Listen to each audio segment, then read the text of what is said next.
Good morning, everyone. I'm Richard Konda, Executive Director of the HLO Alliance, and welcome to the 9th Annual South Bay Commemoration of Korematsu Day of Civil Liberties and the Constitution. The organizing committee would sincerely like to thank Wesley United Methodist Church for hosting this event. Reverend Jan.27, church pastor, who graciously waived the fee for the fellowship hall. Mark Teagle and Dave Brown, who assisted with audio, and Kelvin Kamachi, who opened up the fellowship hall, as well as Brian Longmire, who actually opened up and turned the heat on for us this morning. So for any awards attendees, make sure that you sign in on the special MCLE sign-in sheet. Handouts for the event will be available. There's a QR code back there you can scan. We'll also email you the link to the materials. At the conclusion of the program, we will be distributing the certificates of attendance and also collecting the feedback form, so please fill out the feedback form. I'd like to thank the organizing committee, and particularly the Filipino American Bar Association of Northern California, Nelson Lam. The Filipino Bar is providing the MCLE credit for us today. Also, I'd like to thank the Japanese American Museum of San Jose, Chris Tioki. Also, the African American Community Service Agency, Wesley Cox, and other folks are at the information table, as well as Ray Plaza from Santa Clara University, and also from the Council on American Islamic Relations, Usman Alu, and the Asian Law Alliance, Ashley Nguyen. Directly following the program, all event ticket holders are invited to visit the Japanese American Museum of San Jose right across the street at 535 North 5th Street at a special sliding scale rate starting at $0 and up to any amount you feel comfortable donating. Simply present your Eventbrite ticket receipt at the museum store and pay what you can or enter for free. And if you don't have your Eventbrite ticket, that's fine. We'll have a list of folks and you'll be allowed to enter the museum. So let's all welcome our MC for today, Mike Inouye. Weekday mornings, Mike is the traffic anchor for Today in the Bay on NBC Bay Area. I enjoy watching Mike give us the updates on traffic jams in the area. And there are always traffic jams. On the weekends, Mike often spends time working with the Japanese American community that is so precious to him and his family.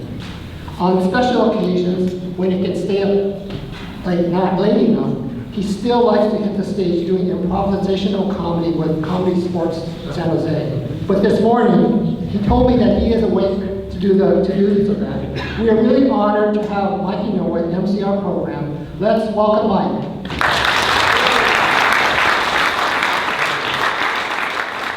All right, here we go.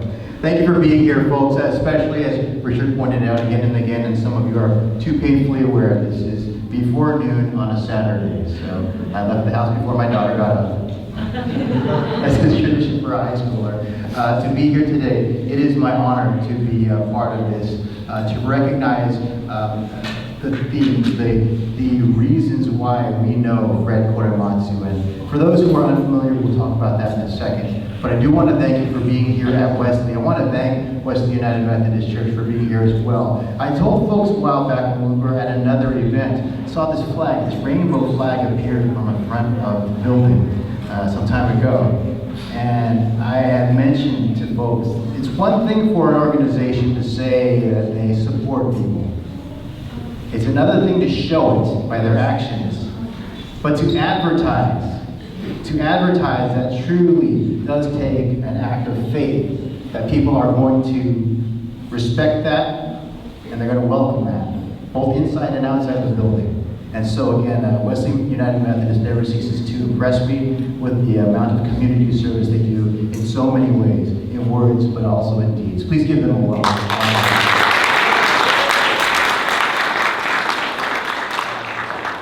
I grew up here in the San Jose, the South Bay. My dad was born in San Jose. I was raised in Mountain View. But prior to, I guess, my adult career here at the news station, San Jose Japantown was a place where we got manju.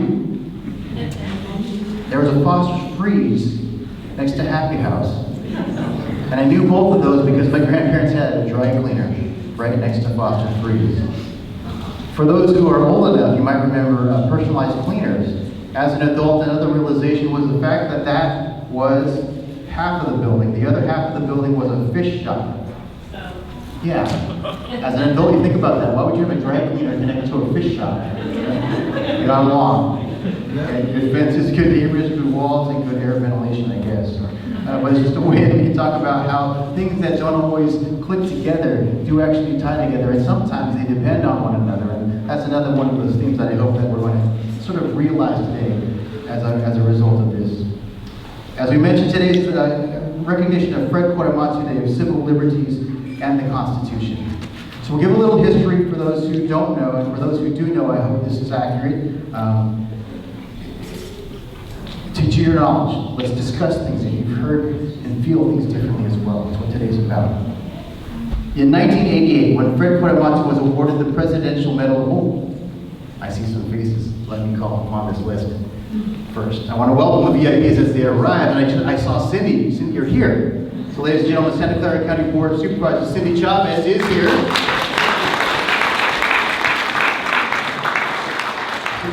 Supporting the community so much so that Cindy, I also heard you speak at Norman Mineta's statue, the dedication 2 days ago, I think it was. It was wonderful to hear the history and just how much work the community had to do to put that together. Also here with us scheduled, but he may not be here right yet, is Gilbert Wong here. I know Gilbert. I don't see his face here. Gilbert Wong is from the Foothill De Anza Community College District Board of Trustees. He's done work here as well as the former mayor of Cupertino. So we'll look for Gilbert later as well. But back to Mr. Korematsu. He was awarded the Presidential Medal of Freedom, this country's highest civilian honor. President Clinton described Mr. Korematsu as a civil rights hero. Like many heroes, Mr. Korematsu's journey began with an individual choice, his choice. In 1942, at the age of 23, Fred Korematsu refused to go to the government's incarceration camps for Japanese Americans. After he was arrested, jailed, and convicted of defying the government's order, he agreed to challenge that conviction and appealed his case to the United States Supreme Court.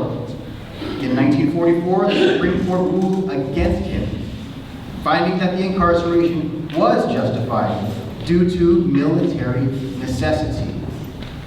In 1983, a legal historian and researcher discovered, though, key documents that government lawyers had hidden from the Supreme Court in 1944. The documents consistently showed that Japanese Americans had done nothing wrong and represented no threat to national security. With this new evidence, a legal team reopened Korematsu's case by petitioning for a writ of error cor nobis, meaning, without Latin, an error had been committed before us. And in this case, referring to an error made before the U.S. courts by federal prosecutors on the part of the government. On November 10th, 1983, Korematsu's conviction was overturned by the U.S. District Court of Northern District by the U.S. District Court of the Northern District of California. It was a pivotal moment in civil rights history brought about because Fred Korematsu spoke up. Not only to clear his own name, but to remedy a wrong done to over 120,000 U.S. residents of Japanese ancestry, including sometimes people in this room, including people in my family, including my parents. In 1988, Fred Korematsu received this Presidential Medal of Freedom, the nation's highest civilian honor, from President Bill Clinton. And after 9/11, Fred continued to speak out on behalf of American Muslim inmates being held in the U.S. military prisons, reminding folks how history should not repeat itself in that manner. In 2010, the state of California passed the Fred Korematsu Day bill, making January 30 the first day in the U.S. named after an Asian American, January 30th being next week, and also being Fred Korematsu's birthday. Fred Korematsu's growing legacy continues to inspire people of all backgrounds and demonstrates the importance of speaking up to fight injustice, because it's a much bigger thing than just something for yourself. Donald K. Tamaki. These are your middle initials, so it's important. He's a senior counsel at Minami Tamaki LLP. Prior to January 1st, 2021, he was also the firm's managing partner. Don is the recipient of the ABA Spirit of Excellence Award 2020, the National Asian Pacific Bar Association Trailblazer Award, and the State Bar of California Lauren Miller Award. And in keeping with the firm's tradition of community service, Mr. Tamaki served on the pro bono team that reopened the landmark Supreme Court case of Korematsu v. the United States, overturning Fred Korematsu's conviction for refusing, as an American citizen, to be incarcerated on account of his racial ancestry.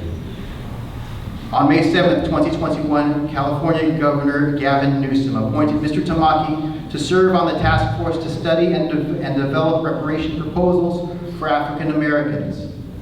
The task force was charged with studying the institution of slavery and its lingering negative effects on living African Americans, including descendants of persons enslaved in the United States and on society as a whole. The task force issued a report to the legislature in 2022 that is available to the public. I'm sure you've all read it. Thank you, Don, for joining us today in this celebration.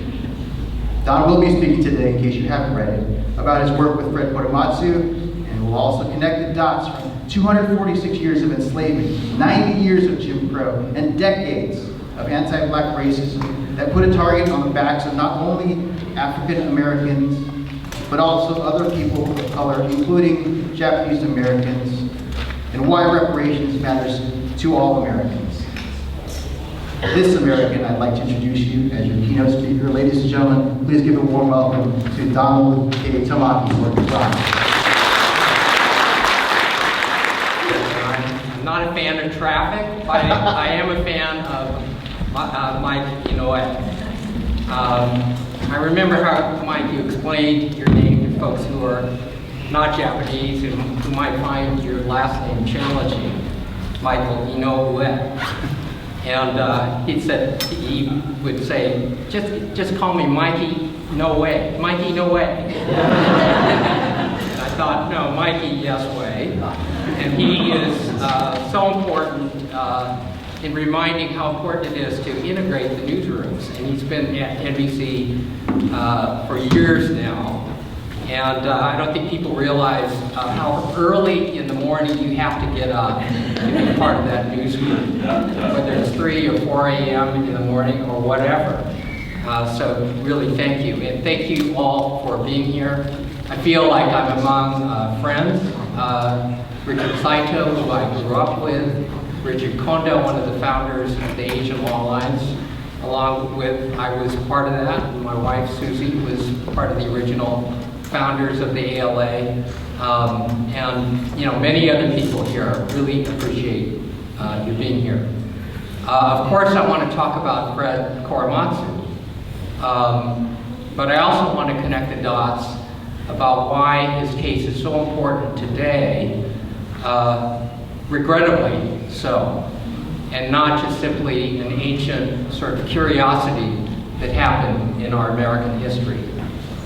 To remind you, 7 years ago to the day, on January 27, 2017, then President Trump signed the first of 3 executive orders banning travel from Muslim-majority countries.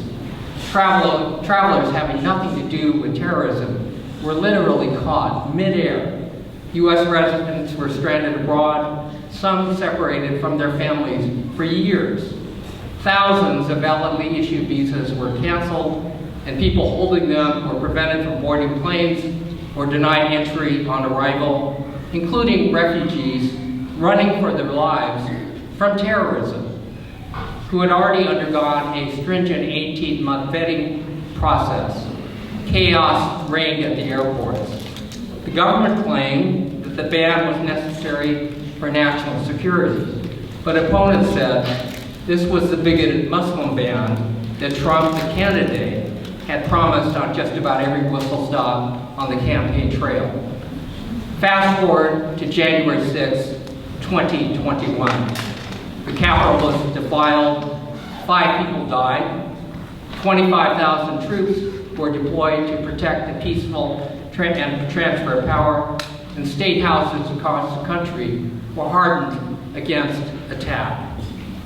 Unlike any other time in our nation's history, literally millions believe that the presidential election was stolen, despite no evidence of that.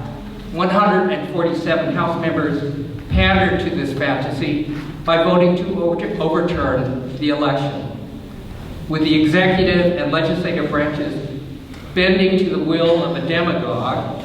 If it wasn't for the judicial branch and a handful of White House aides and state leaders resisting enormous pressure from their own party to overturn a valid election, the nation today would be in a very different place. Think pre-war Germany, Munich. This is how dictators get started. So I don't have to tell you that we are living at a time when demagoguery is surging. It's happening in America, but demagogues worldwide have used the same playbook since time immemorial. One, appeal to prejudice. Two, engage in fear-mongering and scapegoating. And three, traffic in conspiracy theories and, quote, alternative facts. When demagoguery takes root and alternative facts hold sway over the real ones, history tells us that society can descend into a very dark place, wherein facts don't matter, the law doesn't matter, and the Constitution doesn't matter. Well, how did we get here? Folks, we've seen this movie before. We can learn a lot from history. The rounding up of 120,000 Americans of Japanese ancestry, 70,000 of whom were American citizens by birth, also occurred at a time when neither the facts nor the Constitution mattered. On February 19, 1942, as leaders like Earl Warren, then an ambitious Attorney General running for governor, stoked the racism of a fearful public, President Roosevelt issued Executive Order 9066, authorizing General John L. DeWitt to do the mass removal. Fred Korematsu refused to comply. Alienated from his parents, in love with an Italian-American girl, and regarding himself as 100% American, being born in Oakland, California, Fred decided to evade the law. On May 30th in 1942, while waiting to meet his girlfriend on a street, he was arrested. And 4 months later, he was tried and convicted. He appealed.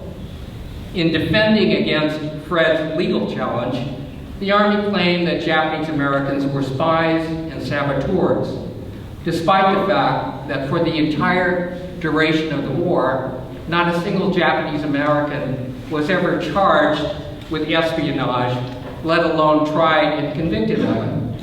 So the burden fell on General DeWitt to issue a final report to prove that what he did was justified. There was only one problem. It was entirely made up, and the government knew it at the time. My parents have long passed, along with most of the 120,000 Japanese Americans who were incarcerated, so allow me to be their voice today. When Japanese Americans were forced out of their homes, my father was about to graduate from UC Berkeley. Not bad for a person growing up low income in San Francisco, Japantown.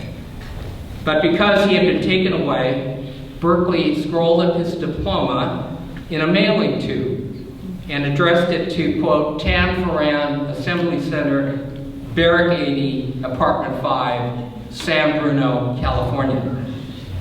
Do you know what Barrack 80, Apartment 5 was? It was a horse stall.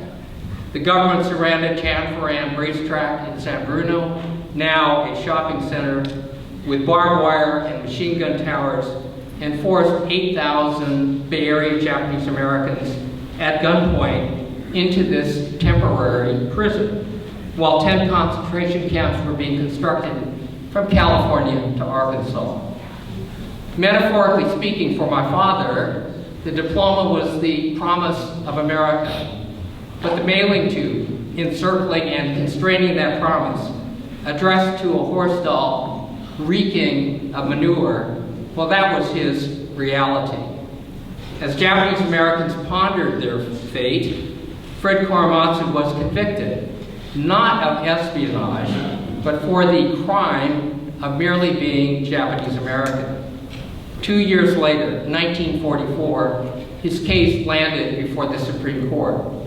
Solicitor General Charles Fahey, America's top legal officer at the time, who argues all the legal cases before the U.S. Supreme Court on behalf of the government, exhorted the court not to second-guess the judgment of the military that incarcerating these Americans was necessary for the nation's safety. Instead of asking and demanding probing, instead of asking questions and demanding proof of wrongdoing, the justices of the Supreme Court, a majority of them, essentially reasoned, if a military commander tells us that mass incarceration makes the nation safer, we believe him. To Fred's shock, he lost. The court ruled against him, holding that without charges, evidence, and without trial, an entire racial population could be locked up. That landmark decision has been long remembered as a civil liberties disaster. Decades passed. My parents rarely talked about their bitter experience until one day in 1982, I showed them secret wartime intelligence reports and memos that had been more or less accidentally discovered by researchers Peter Irons and Aiko Yoshinaga Hertz. These documents have been boxed up and misfiled in the Commerce Department and forgotten for almost 40 years. These official reports revealed a scandal of epic proportions. As Department of Justice lawyers prepared the government's defense against Korematsu's Supreme Court challenge, they called up these intelligence reports from the Navy, from the FBI, from the Federal Communications Commission, expecting that they would find evidence of spying that would then corroborate General DeWitt's claims. To their surprise, they found the opposite. These official reports categorically admitted that Japanese Americans had done no wrong, that there was no reason for the mass removal, and that the Army was engaging in, quote, intentional falsehoods. Caught in an ethical dilemma, and for the lawyers in the audience, you know what that means. Alarmed that Justice Department lawyers turned into whistleblowers, writing memos urging the Solicitor General and the Assistant Attorney General that they had a duty to disclose these official reports and not to lie to or mislead the U.S. Supreme Court. They were ignored. This exonerating evidence was suppressed and altered, and one crucial report was even ordered burned. The Solicitor General stood behind the fabricated assertions in DeWitt's final report with full knowledge that every intelligence agency had already debunked all of its claims. 37 years later, our legal team argued that a fraud on the U.S. Supreme Court had been perpetrated by the government, and in 1983, in a San Francisco courtroom packed with camp survivors, a federal court ruled that the government had lied, had falsified evidence, and in turn it threw out Korematsu's criminal conviction for refusing to be locked up. This ruling boosted our 20-year movement for reparations. Over the years, I've wondered how anti-Japanese American racism could be so overpowering as to lead all three branches of government, the executive, the legislature, and the judicial branch, each designed to be a check and balance against the excesses of the other, to so thoroughly fail to uphold democratic principles. Before serving on the California Reparations Task Force, delving into the institution of slavery and its aftermath, I used to view what happened to Japanese Americans as a standalone example of anti-Asian hate. After serving on the task force, I think differently. Now I view the incarceration of Japanese Americans as merely a subchapter in a racial mythology that began long before the first Asian American landed on this country's shores. While there is no equivalence between 4 years in a concentration camp and 400 years of oppression, this state's history is rife with instances of how what began as anti-black animus so easily morphed to target other people of color too. Let me explain. George Floyd was murdered on May 25, 2020, triggering the largest protests in American history, demanding a racial reckoning. 4 months later, the legislature passed AB 3121, creating the task force to study and develop reparations proposals for African Americans. I was appointed by the governor to be one of 9 members. I'm the only member who's not black on the task force. I look like that little old Asian guy who's photobombed the task force group picture. I stick out like a sore thumb. But I can't tell you how much I've learned going through this process. The purpose of the task force was to, 1, document the harm over the last 400 years, 2, recommend ways to educate the public of our findings, and 3, develop reparations proposals. So on June 29, 2023, after 2 years of intense work, the task force convened its last hearing to present its exhaustive, scholarly, monumental 1,100-page final report to the legislature, drawing a through line from the harm of 246 years of slavery, another 90 years of Jim Crow and racial terror, and decades more of continuing discrimination, resulting in today's outcomes, which are at once shocking, but sadly not surprising. From the nation's birth, the Constitution protected slavery. Half of the nation's pre-Civil War presidents were enslavers while in office, and more than 1,800 members of Congress once enslaved black people. California entered the Union in 1850 as a non-slave state, but since it was not a crime to keep someone enslaved in California, enslavers entered the state during the gold rush and brought their human property with them. In 1852, state legislators passed the first of 2 fugitive slave laws and prohibited, quote, black, mulatto, or Indian people from testifying in court against white people. 2 years later, 1854, the California Supreme Court decided that this law applied to Chinese Americans too. The result, murder, arson, robbery, theft could be perpetrated against these groups with impunity. The Civil War ended in 1865, but about 5 minutes after Robert E. Lee surrendered, the South was determined to reinstate laws and ways as close to slavery as possible. And no wonder.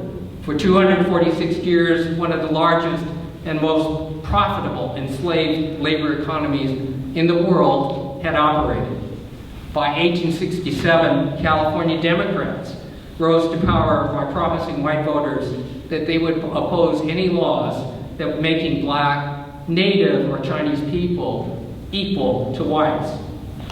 Now, in California's early days, there were few black people in the state, so hate groups mainly terrorized Native and Chinese American communities. 352 lynchings occurred between 1850 and 1935, including of 8 black Californians, but mostly persons of Native, Latinx, and Chinese people. In the midst of this hyper-hatred of African Americans, it was as if to say, no black people to target, no problem, other people of color will do.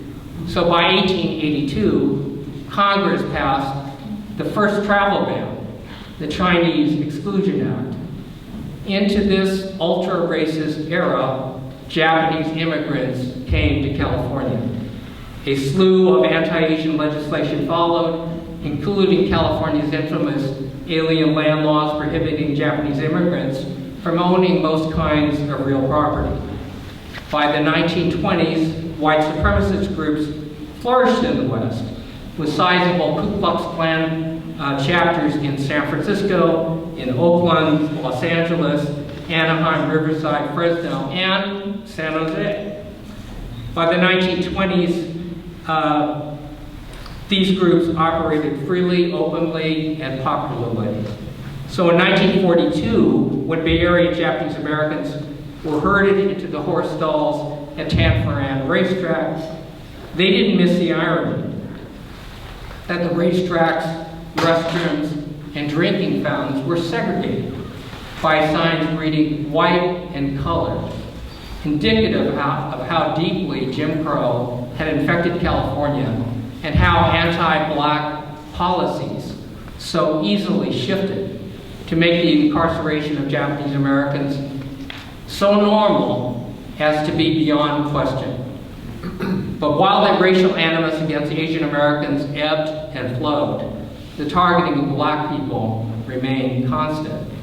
Whether through redlining in the 1930s and the 1970s, segregating America, or cutting black people out of huge transfers of wealth, such as the federal government's issuance of home loans between 1934 and 1962 of $120 billion, enabling millions to enter the middle class, but 98% of those loan recipients were white.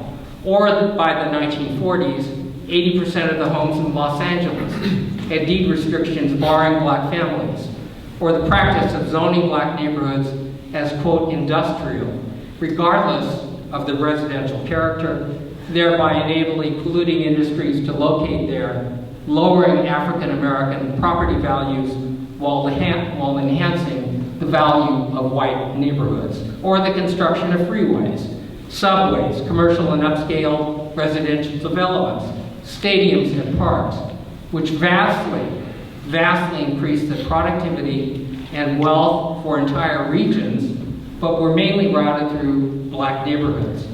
Between 1935 and 1972, there were 2,532 eminent domain projects in 992 cities, resulting in 1 million people displaced, 2/3 of whom were African American. With respect to housing and education, America is as segregated today as it was in the 1940s. The wholesale exclusion of African Americans from equal education, employment, the benefits of the New Deal, federally insured home loans, the ability to live in the suburbs, and other opportunities has resulted in white households having 9 times more assets than black households, black people having shorter life expectancies than the rest of the population, and as of 2021 in San Francisco, for example, black infant mortality was 5 times that of white infants, and huge disparities continue to persist in houselessness, in policing, criminal justice, and in almost all aspects of American life.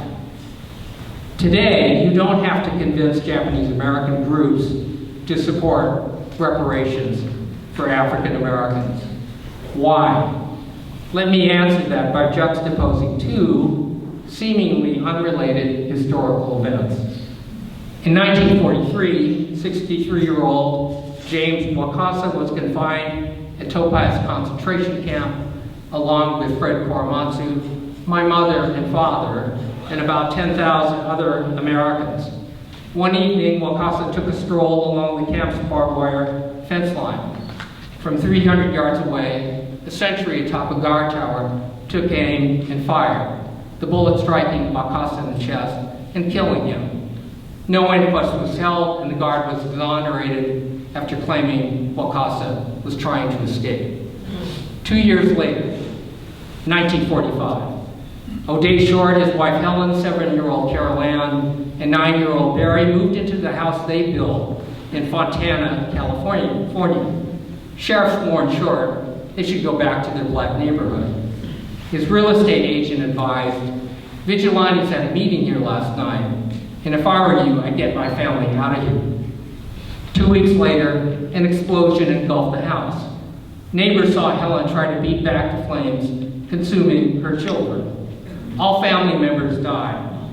The San Bernardino County DA decided it was an accident. The California Attorney General concluded that no evidence of vigilante activity could be found in Fontana, California. Other than the fact that these two events occurred just within 2 years of each other, what ties them together? I think the answer is that the hate resulting in the deaths of James Wakasa and the Odell Short family has its origins in the racism that propped up the institution of slavery and its aftermath. Slavery has existed in the world for thousands of years, but it was only in the past 400 to 500 years that white Europeans developed a type of enslavement based on skin color that was permanent, that was inheritable, that was multi-generational, upheld by a culture of white superiority. Once the culture of 1619 used race to dehumanize people to the level of pigs and goats, in the words of Martin Luther King, thingifying them, then the most heinous crimes against humanity could occur without a second thought. Following the end of slavery, this cultural norm valuing white lives above all others morphed into forms of hate that put a target on the backs of not just African Americans, but other people of color, including James Wakasa. Simply put, if you can thingify black people, then demonizing any other disfavored group du jour is easy. Slavery begat the cultural foundation of America's racial hierarchy, of white people on top, black and native people on the bottom, and everyone else somewhere in between. And as long as this racial pathology that originated in 1619 remains unreckoned, the racial hierarchy that it spawned will numbingly recycle. We need only look to recent history to know this is true. When Asian Americans were blamed for the Chinese virus, when Mexicans were called drug dealers and rapists, and Muslims were labeled as terrorists, when white supremacists declared the Jews are poised to replace them, when LGBTQ people were demonized, when one more African American, among countless others, was killed during an encounter with law enforcement, and it barely evoked a shrug because it is so normal. As we remember the images of Confederate flag-toting insurrectionists smashing their way into the Capitol and hearkening back to a racial order that should have ended with the Civil War, we realize much is at stake in 2024. No, our response to this recycling pathology cannot be a shrug. This time we need to trace it back, whence it originated, and repair the cascading harm that flowed from 1619 and era to era thereafter.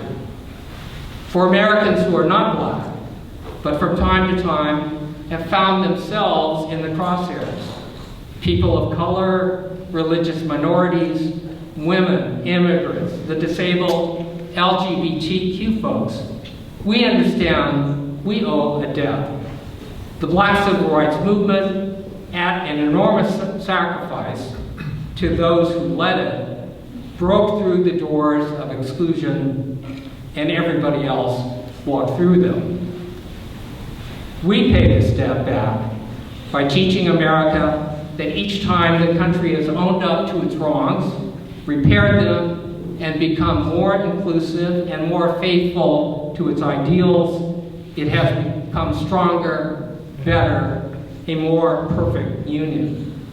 In my travels with Fred Korematsu to do speaking engagements like this one with him, he always closed his remarks by saying, "Don't be afraid to speak up."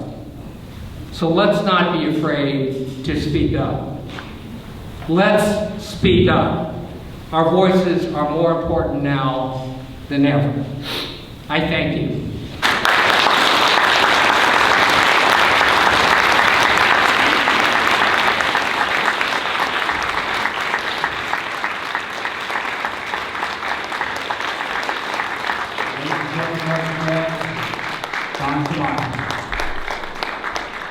Don, thank you very much. We talked a little bit earlier, and as you know, your experiences, these are not easy topics, and sometimes they can be felt to be personal topics. And I think that's what we need to remember with your talk, explaining that it's societal, it's systemic. Just like today, we are here as individuals, and we will be asking questions and making statements and giving answers and opinions. We are all individuals. But we're talking about societal and systemic issues, and so let's remember that when we do have our discussions as well, that this is not a personal thing, although it affects us all personally. Don, on that story, you talked about your dad's diploma, tracking through his course. I found a similar story with my mother-in-law. We have a picture of my wife's mother in a high chair, and if we look closer, it's a stall. It's a horse stall. And we're like, whoa, what is it? And then we looked and we followed also her birth certificate, which had traveled from the hospital to Tanforan, I think it was, and then it had to go on to find her I guess her barracks as well. So we can follow this. It's documented in so many different ways. And thank you for bringing this as part of our history that we also document. Our next part of the program is a panel discussion including Don Tamaki, Wesley Cox, and Susan Hayase, as well as Dr. William Aramaline. I asked you before, Aramaline. There you got it, fam. All right. Trying to get everybody's name right because my name's so hard. Now, during the presentations by our panelists, volunteers will be circulating throughout the audience with index cards. Some of you might have some of those index cards. We have more available as well. People will bring them to you because we want you to write any questions that you have. We will answer these questions. They will answer these questions. During the question and answer portion of the program, we will take them from the index cards so that we can have them on paper so they can read them. And sometimes it's a little harder after taking a live question. First of all, on this panel, next to Don, we have Wesley Cox, who has worked at the African American Community Service Agency since January 2022 as a Reparations Research Fellow. He is a San Francisco State alum who spent time organizing with the African Black Coalition Conference, the Black Student Union, and Black Residents United in Housing. He pursued his master's in African American Studies at UCLA, go Bruins, where he was the teaching assistant and graduate student association representative for the Academic Senate. He is continuing his education, pursuing his PhD in higher education and student affairs at CGU and SDSU. Ladies and gentlemen, please welcome to the panel, Mr. Wesley Cox.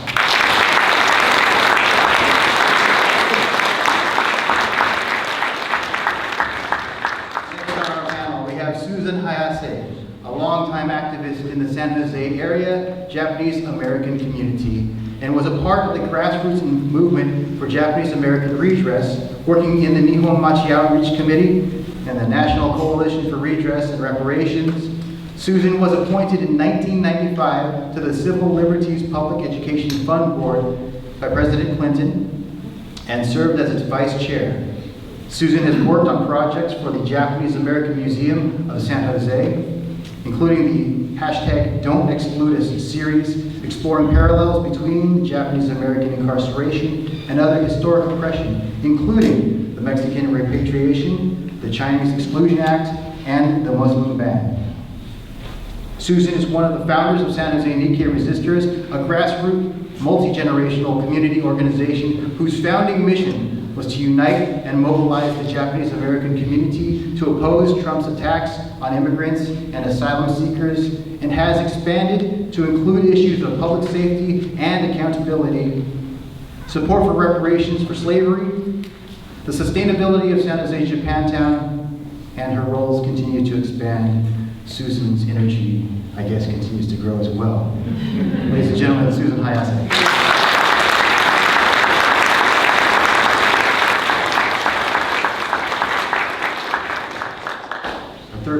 fourth panelist joining us here today, Dr. William Aramaline. Please welcome him to the room.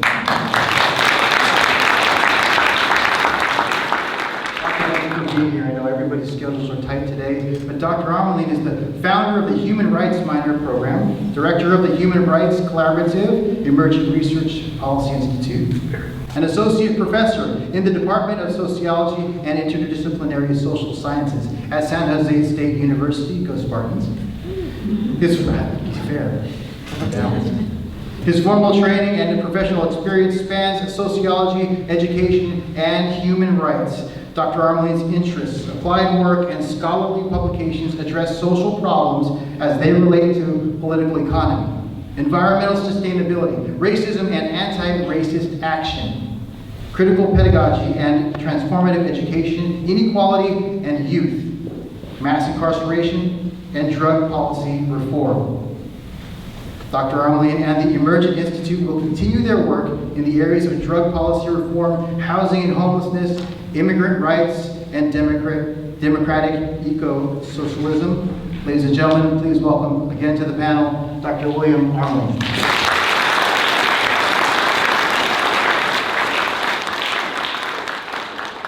So we will give each of our panelists, John has had the floor, we will pass this on to our following panelists with a couple of questions that we've come up with to help us get to know, I think, your orientation on this whole day today. So Wesley, if I could start with you, can you talk about some of the local activities that you and the African American Community Services Agency are engaged in relating to the reparations for slavery? Hello.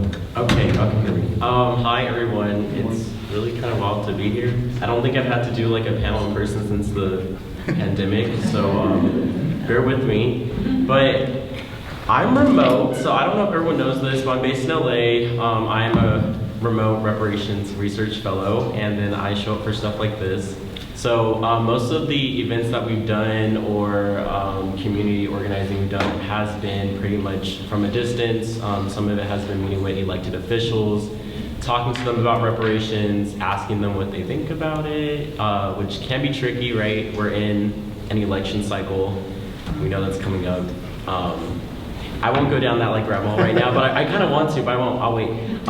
So that's been like really interesting with like talking to people in office about reparations, specifically in Santa Clara County and in San Jose, and seeing how they feel about it. Also paying attention to like the census, like when was the peak population of black people in Santa Clara County or in San Jose, and we saw that after the war on drugs, that slowly dwindled for various reasons.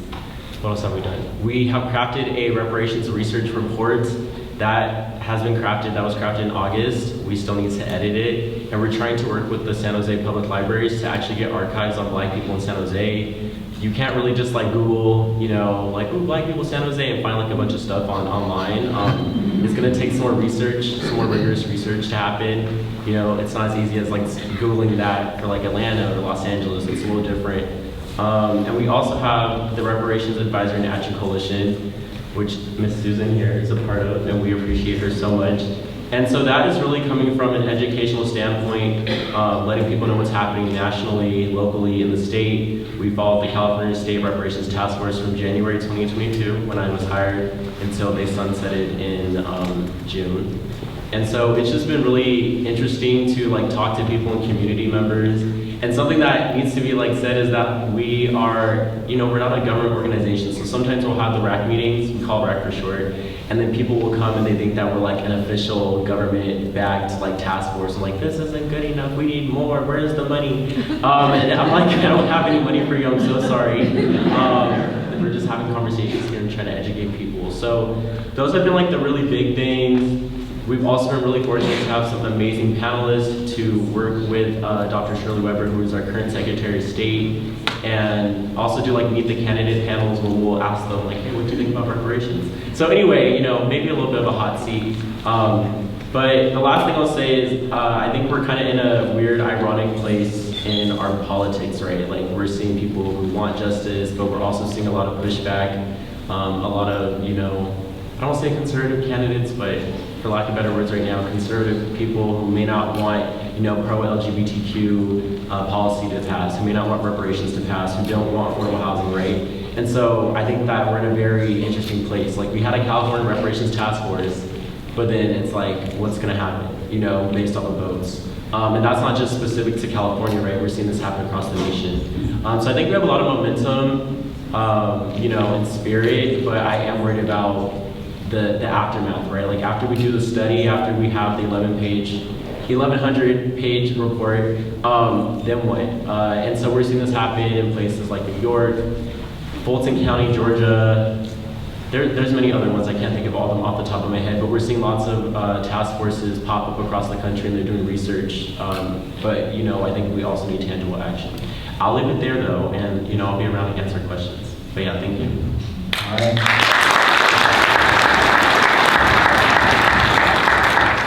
Thank you, Wesley, and congratulations for leaving your computer and then being in front of people. A parent, I say that to my kids all the time.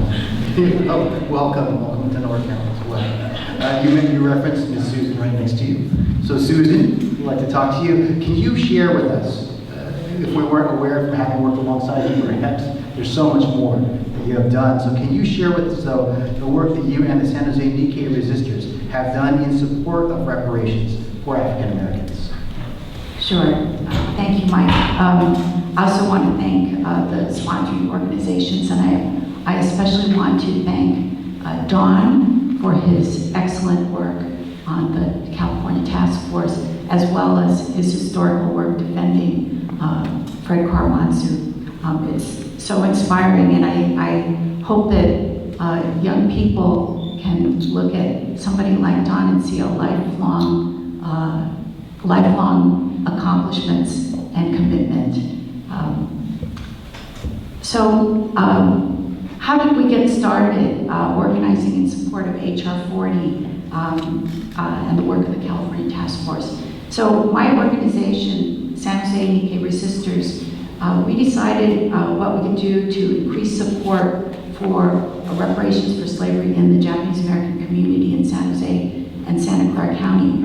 And a couple of years ago, I think it was 2019, there were some very influential articles by Ta-Nehisi Coates about the case for reparations, and there were congressional hearings on HR 40, which was unprecedented, and there were actually some presidential candidates who were endorsing reparations. And so one of the things that really concerned me was that I was pretty sure that because Japanese Americans had had a successful redress reparations legislation, that enterprising journalists would stick a microphone in front of a Japanese American and get them to comment on it. And I was really afraid that we were not prepared. In the past, and there have been Japanese Americans who said terrible things when somebody stuck a microphone in front of their face. And I won't tell you who it was, but this person said that, well, Japanese American redress is special because incarcerating people like that is illegal, but slavery was legal. So anyway, I was afraid that somebody would say something like that. So I felt that Japanese Americans had to be prepared. So being from a grassroots organization, we started holding community discussions about the topic, and we discovered that a lot of Japanese Americans, especially younger people, didn't know that much about our own reparations struggle. So a lot of what we did was try to educate people about what does it mean to demand justice for something that was unfair. So, and we asked people to remember, how did it feel to be so humiliated? And not only the property loss, but when somebody bullies you, what they're doing is humiliating you. And I think that that's one of the things that really harms people. And so we ask people to remember that and remember the motivation for fighting for redress. So We were very successful. That the significant civil liberties organizations in San Jose, or oriented around San Jose, Japantown, all endorsed HR 40.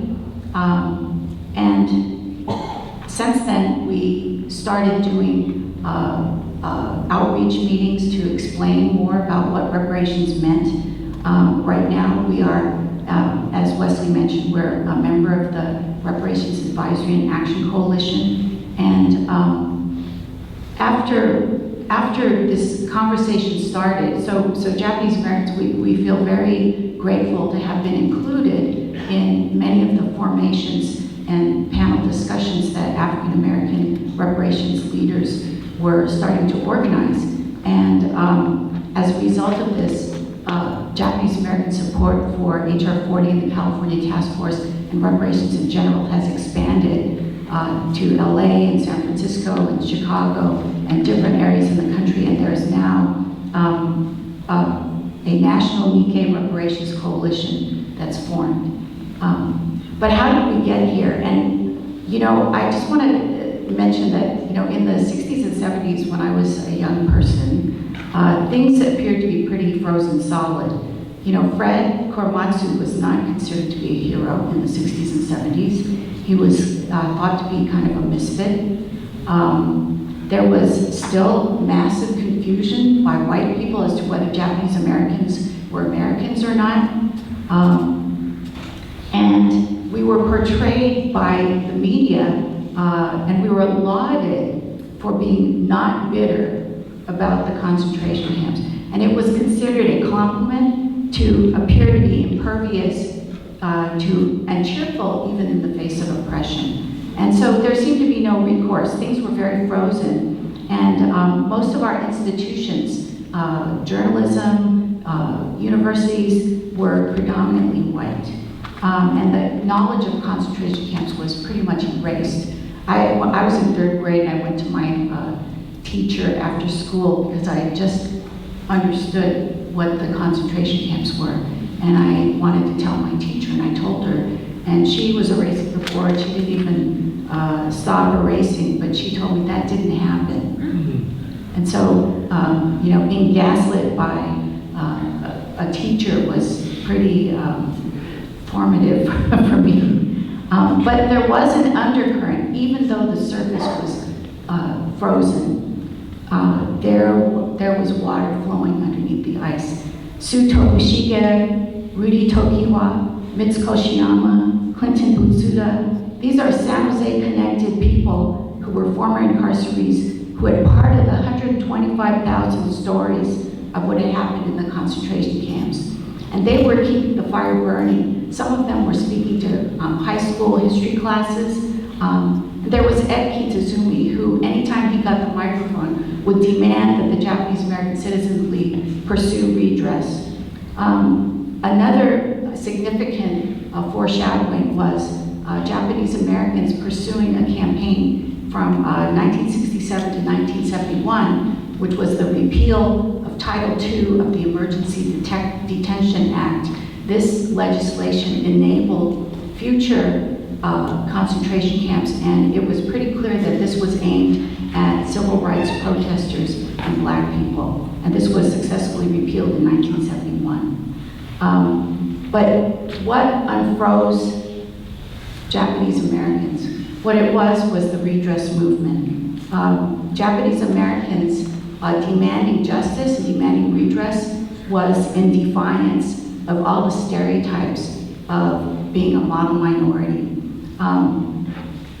I joined the redress reparations movement in San Jose in 1979. I joined the Nihonmachi Outreach Committee, which was one of the founding members of the National Coalition for Redress Reparations. And the NCRR folks in LA, San Francisco, and San Jose, around the country, many of whom were veterans of the fight for ethnic studies and in defending Japantowns against urban renewal and redevelopment. The NCRR was the only Japanese American redress organization to declare as a principle of unity that we were obligated to support the struggles of other oppressed peoples. And in NCR, we felt that regular people had to be involved. We wanted to empower the grassroots and the working class former incarcerees who were Nisei. We had to break through trauma and reticence and decades of silence. But the community did live up to this historic challenge. The people I mentioned before as keeping the flame alive started, and others came forward. 750 former incarcerees testified before the Commission on Wartime Relocation and Internment of Civilians. And after years of mobilizations, letter writing campaigns, press conferences, days of remembrance, and more, 41 years after the last camp closed, we won an official apology, a token symbolic payment of $20,000 per surviving former incarceree, and official findings that the cause of the forced removal and incarceration were war hysteria, racial prejudice, and a failure of political leadership. And it took 3 more years to get funding for reparations. But one of the most passionate feelings of former incarcerees fighting for redress was to make sure that the injustices of the camps didn't happen again. And as children of the incarcerees, we took this on as a mission, but this proved to be difficult to nail down. We thought that public education was the answer, and we spent decades devoted to getting this story out. But at the same time, we were watching the slow motion escalating of bias and discrimination against Arab Americans that culminated on 9/11/2001 with the attacks on the World Trade Center. And people were calling this a new Pearl Harbor, and they were advocating incarceration. So clearly, public education had not done the job. And that's because we realized that this problem was built into our system. And so how does history lead Japanese Americans and all of us to support reparations for slavery? So reparations for slavery is clearly a monumental undertaking. Slavery may have ended when the 13th Amendment was passed, but the Confederacy has not given up. And the Confederacy is alive today, trying to upend democracy and further cement the ideology of white supremacy.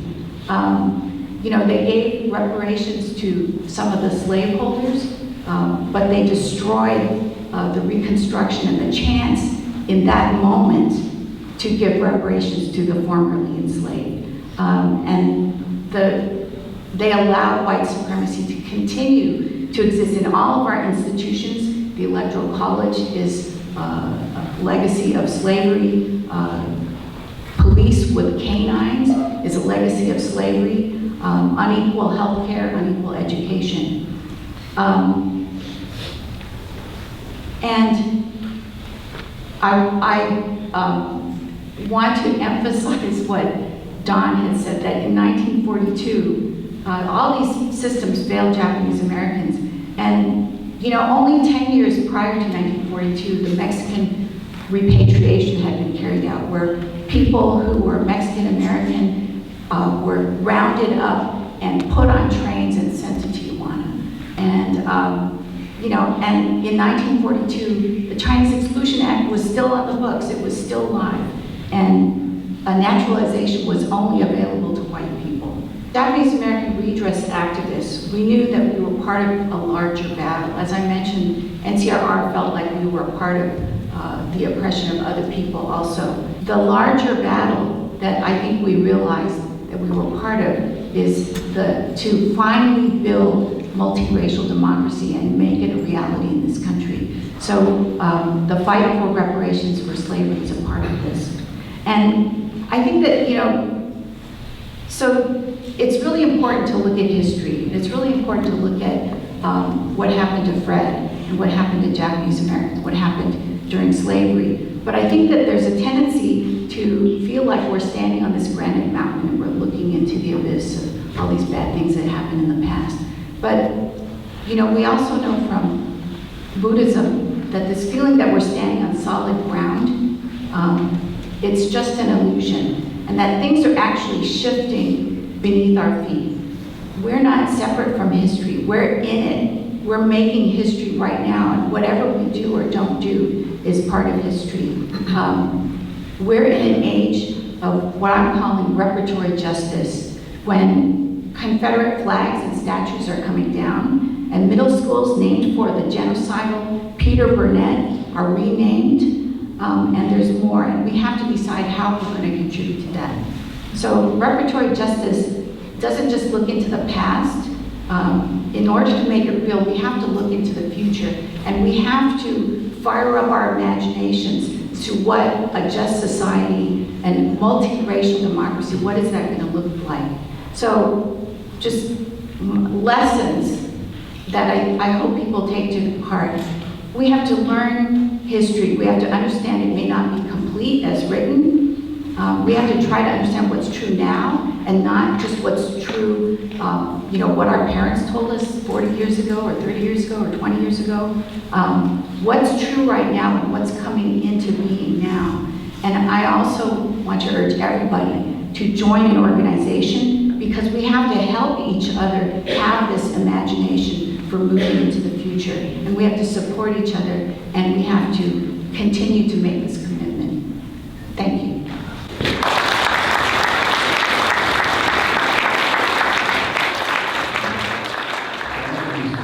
Can you tell she's passionate? Thank you, Susan, for that. I did shout you out. If you went here locally to Stanford University, so go pine trees. All right, Dr. Aramaline, you're there. Let's see, you got ready to put on your talking shirt. It's great. It is a little chilly here. Well, let's have you talk. Let us warm to you and the work that the local NAACP chapter has done in the movement for reparations for African Americans. Can you tell us a little bit about the work of the local NAACP? Sure, it's my pleasure to be here representing the local NAACP branch. My president, Reverend Moore, he's apologized for not being able to be here today, but I'm happy to be here in his place. I'm also really psyched to see so many of my neighbors and friends and colleagues in the audience today. I've lived in Japantown for a long time. It's always treated myself and my family with such love and unbelievable sort of community solidarity. And it just always warms my heart to be with my people in this neighborhood. And so I just want to share that with y'all, how that feels. But yeah, I'll be very brief, because we as professors get to run our mouths all the time. I don't even run my mouth more than I already do, and I'll leave some time for our Q&A. I'm really interested to hear what you all have to say and what you'd like to talk about today. But very quickly, I just want to say, so the NAACP is a broad organization that's been involved in many of the statewide efforts and national efforts that the panelists have already mentioned, so I'm not going to go through all that. I think they were very eloquent in the way they described those efforts, and I want to commend my panelists, at least Susan, I've known for years, and I've met some others, but the incredible work being done by Nikkei resistors and ASCA and some of our other local organizations really deserve credit. But I'll get right to the point in terms of what we're working on right now. I've had the pleasure over the past several years of working on a project that some of you may have heard of called the Silicon Valley Pain Index with my colleague, Dr. Scott Myers-Lipton, who's also a member of our branch. And that's a project that happened after our county, Santa Clara County, thanks to efforts by our institute, but also Santa Clara University and others, to declare Santa Clara County as a human rights county. And so Dr. Myers-Lipton and I, following that decision, really wanted to make sure there was a way to sort of keep that conversation going. It doesn't make much sense to declare yourself a human rights county if there's then no effort to see whether or not that's actually happening, or that actually is meaningful on the ground in terms of action. And so the Silicon Valley Pain Index, which was really also inspired during the Black Lives Matter movement to look at sort of structural inequalities in general in our communities, has been happening each year. Each summer we release that index as essentially just a gathering of all of the research and relevant statistics looking at the state of human rights practice and the state of structured inequalities in Santa Clara County. And so as a result of that, All kinds of sort of policies have been created, and other policy conversations have come up with those efforts. And now we will be having, in partnership with the NAACP, with our NAACP branch, on this coming February 6th at the SJECCED, it's a hell of an acronym, district office on 40 South Market Street at noon. So again, February 6th, 40 South Market Street at noon. And this is going to be a town hall. We're going to be using the Silicon Valley Pain Index as a sort of centerpiece of the discussion to demonstrate the level of inequality when it comes to not just frankly racial inequality, but all kinds of inequalities in our county. But there's going to be a focus on disparities of our Black communities. And one of the things that we've been focusing on as a branch, and others have focused on in our sort of partner organizations, is the just frankly dwindling African American and Black population in our city, in our region, and the reasons for that dwindling, and the ways in which we can make it a more welcoming, affordable, and livable place for our Black communities again. So for those of us that are part of Black households and Black communities, this is an incredibly important project for us because we've seen our numbers and our people, frankly, pushed out again. For many of the reasons that I'm sure everybody in here are well aware of. And so I'm happy to talk more about that during the Q&A if you like. But I just really want to plug this town hall as a local effort for a local conversation that I think is just as important as some of the statewide efforts on how these kinds of issues play out in our own communities and what we might be able to do about them. So I encourage folks to get involved on the 6th and to keep tabs with us as we move through that process over the next couple of months. And like my panelists, we're concerned, first of all, about the study, right? So we like to push for a local reparations study like has been done in San Francisco, like it's been done statewide. Not because I want to share, first of all, I agree with my panelists wholeheartedly that the last thing we need are more studies on some of these issues, but because we've had such a specific disparity concerning Black populations in our region, we feel like it's really important to understand specific reasons why our families and community members have been pushed out, and how we might be able to bring those populations back. So this is kind of what we're doing now and what we're doing locally and immediately.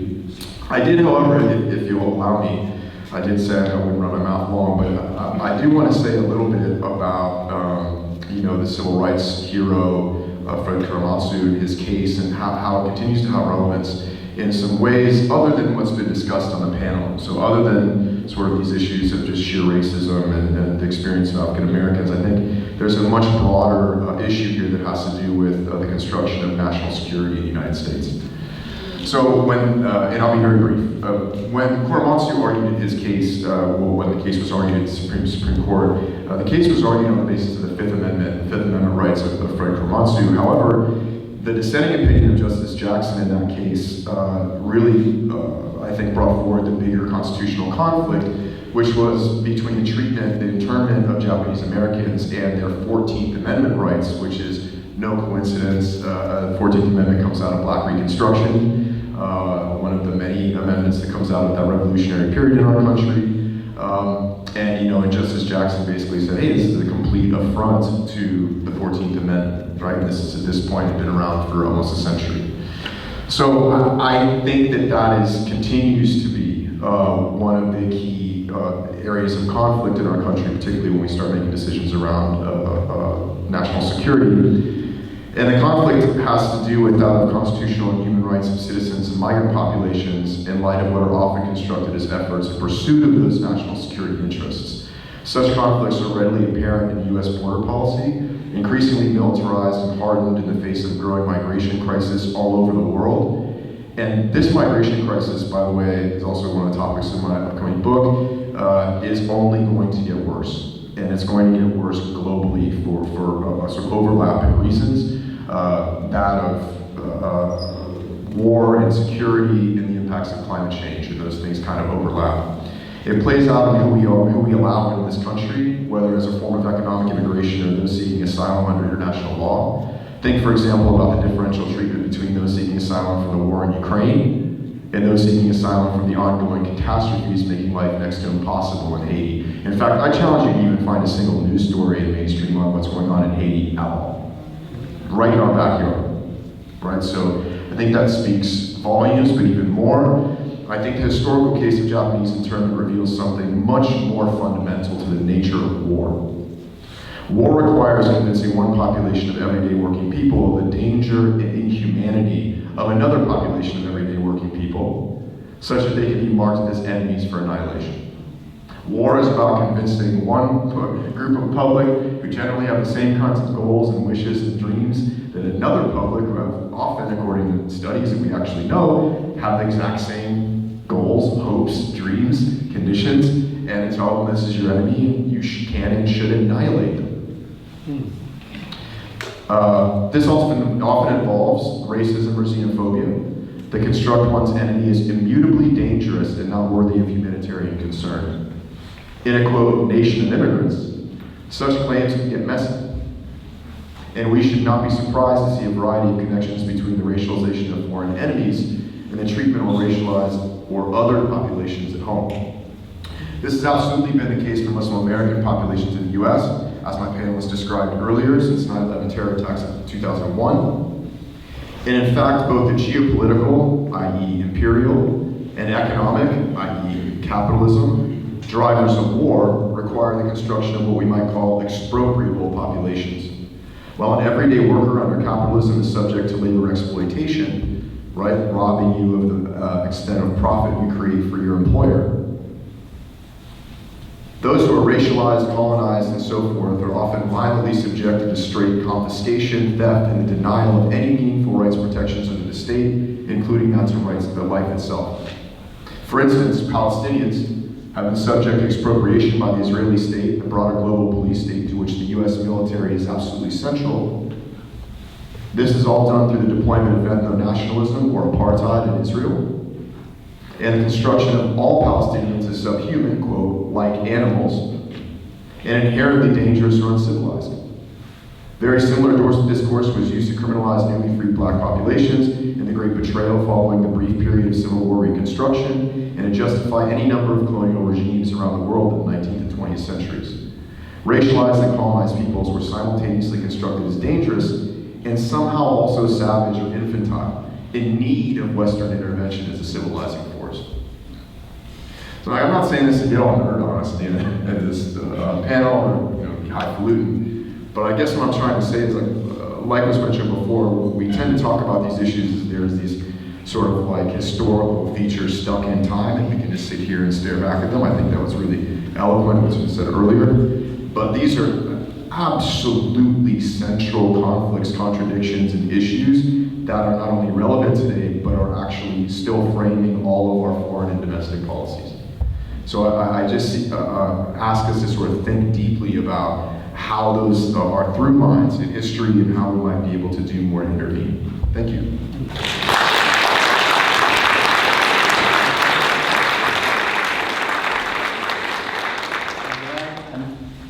I'm glad you added on that last part.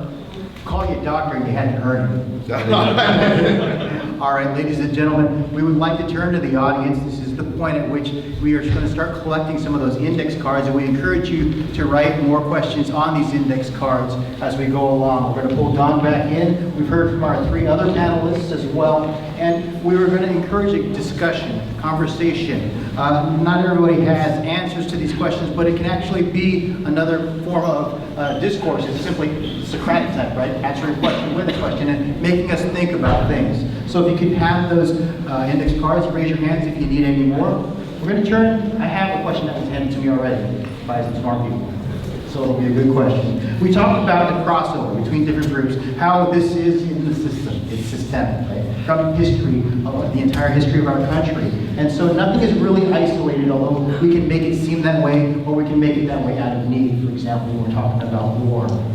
To win reparations, it's going to require solidarity between the Black, Asian, Latinx, other progressive groups, right? We can't do it isolated. What concrete steps would you take, if you will, would you suggest in order to help build this movement?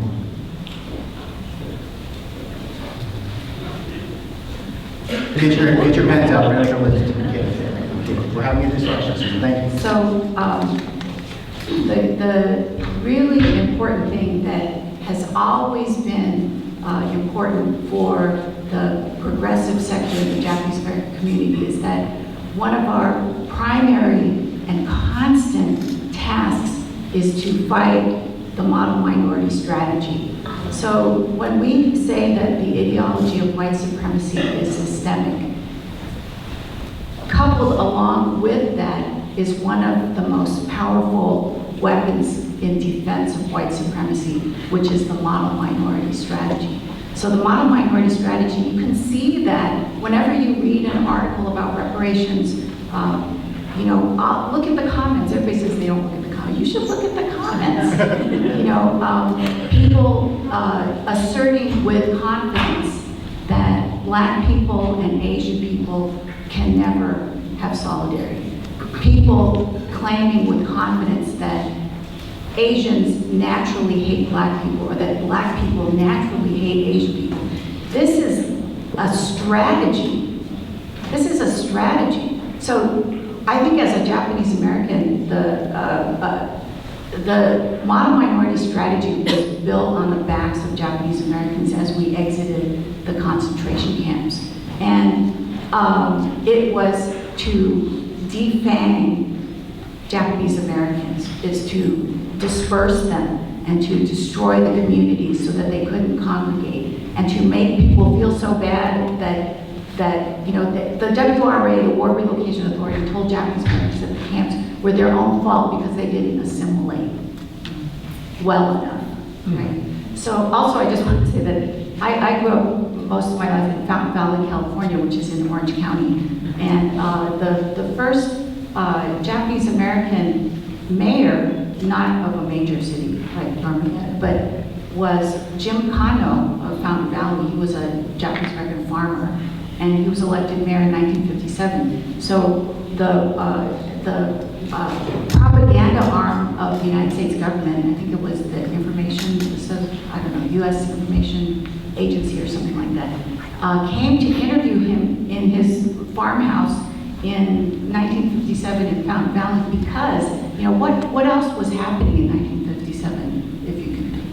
The civil rights movement was happening, and the United States was getting creamed in the international arena and being criticized for, talking about democracy, but with the existence of Jim Crow, right? So the propaganda arm of the U.S. government came and interviewed Jim Kano to prove that there really was democracy. So anyway, so fighting the model minority strategy is a big thing. Okay, I do have to say, so I wrote an op-ed, I totally forgot to mention it, and that was like October 2022. Okay, yeah. Anyway, Miss Hayase here, she was in the comments going to war, and I loved it because I wrote it and I was like, I'm gonna just let that sit there. It's in San Jose Spotlight if you ever want to look at it. But I think I remember just slightly scrolling to the comment section. I saw like 1 or 2 things. I was like, I'm good. I'm just gonna act like this didn't happen, and I'm gonna walk away. But then I do remember seeing like Susan Hayase comments back, or and I was like, I'm good. I'm just gonna. Sorry, I mean to fight alone. But I don't know. It was beautiful. I'll say that. Maybe it's not the best adjective right now, but I just remember feeling like, okay, I don't have to do all the work. Like I could write this op-ed and like someone else can maybe fight back. I don't know. Maybe it was you. It was you. But I will say, from like a historical standpoint, like I don't think there's ever necessarily been a time where like our movements have been so isolated. I mean, even if we look into like the 1700s, the 1800s, the late 1600s, like all these different rebellions that are happening across what was the colonies and what became the United States, like they were interracial, in some instances, right, interracial like revolts that were going down. And that's not to like fantasize it or make it like a fairy tale, it's not like everyone was like kumbaya, let's like go get these folks and like the rich capitalists. That's not necessarily what happened, but there are plenty of examples even from the civil rights movement, and even when we saw a few years ago where there's been solidarity and people working together in community. And I think that we know, but we oftentimes easily forget that like these stereotypes that are put onto minority people are made to like keep us apart. And then, we could fall into it easily when we see something like, oh, okay, that's that stereotype, all right. And we're perpetuating these things. And you have to like constantly remind yourself, like, no, that's not true, that's not happening, that's not right. Not to say there aren't incidences, right, of things happening, or racism, or, you know, anti-blackness, or what have you, right? But when you're in like a macro level and you feel like it's always being perpetuated, I think there is times you have to come down from it.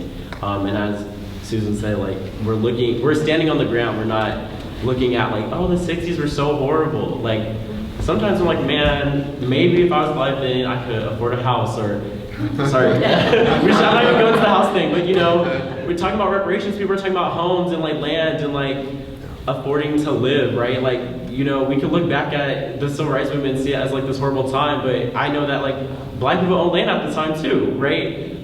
Anyway, that's like a side tangent, but there's like the pros and the cons, but I don't necessarily, I think as I'm getting older, and I know I'm still a young man, right? I'm starting to conceptualize that like time isn't as far and distant as I may have once saw it, you know, or I feel like I'm going on a rant again, but whatever. I don't know how many of you are like super active on Instagram, but there's like some of these pages that have black archives of photos, and so something that's like becoming a new movement is taking out like these photos from the civil rights movement and actually making them color. So you're not feeling like, oh, that was like 50, 60 years ago, you know? And they put it in color and you're like, oh wait, that's not that far, it's not that different, it's not that weird. That's actually like in my grandmother's time, or my father was like 4 or 2. And so I think that has kind of helped me see myself and others in like this continuum of like history and like justice and what have you, and not as like this far, you know, away thing that we have overcome and everything's good now, right? And I think that we maybe our bubble got burst, like we know not everything is good now, and maybe we had like a little bit of a fairy tale moment. I don't know, maybe when I was like in high school, but I digress. Thank you.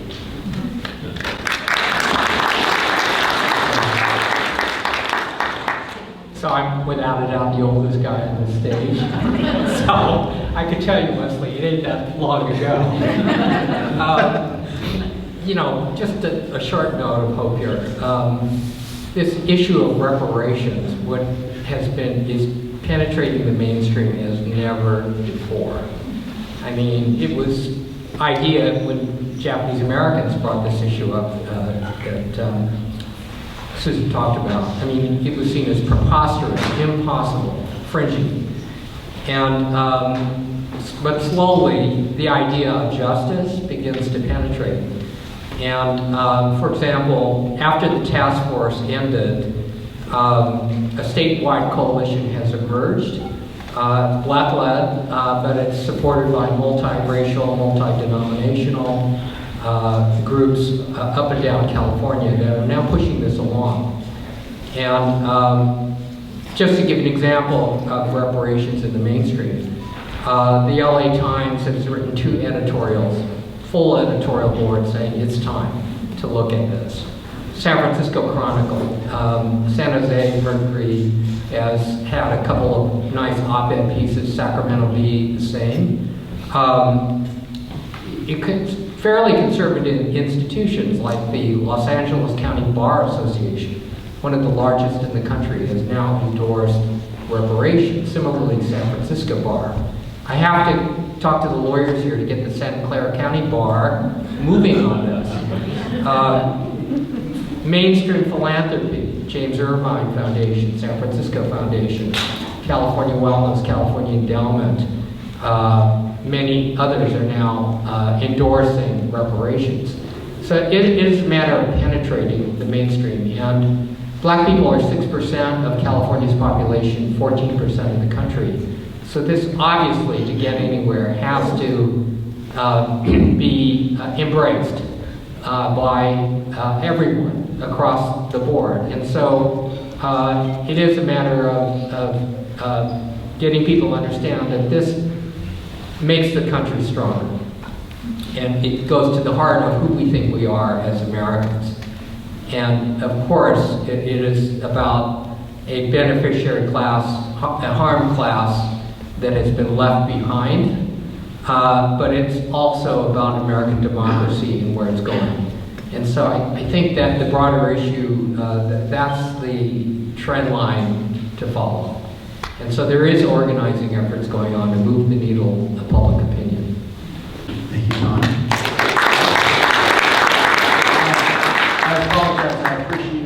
detail, but in the interest of the panels and time, we're going to move a little bit faster. I apologize to everyone. And there will be discussion, and we have resources as well. These are living, breathing resources that we should all rely on. Don, I think you touched on the topic of the question, is there concern of redress burnout from other groups to pursue the redress? I think that you just talked about how it's being a contemporary issue right now, much like Wesley was talking about. LA Times doing op-eds, people talking about it. So this is entering more of a common discussion, everyday discussion. And so that is, perhaps people will burn out, but it is also entering a more high-profile topic.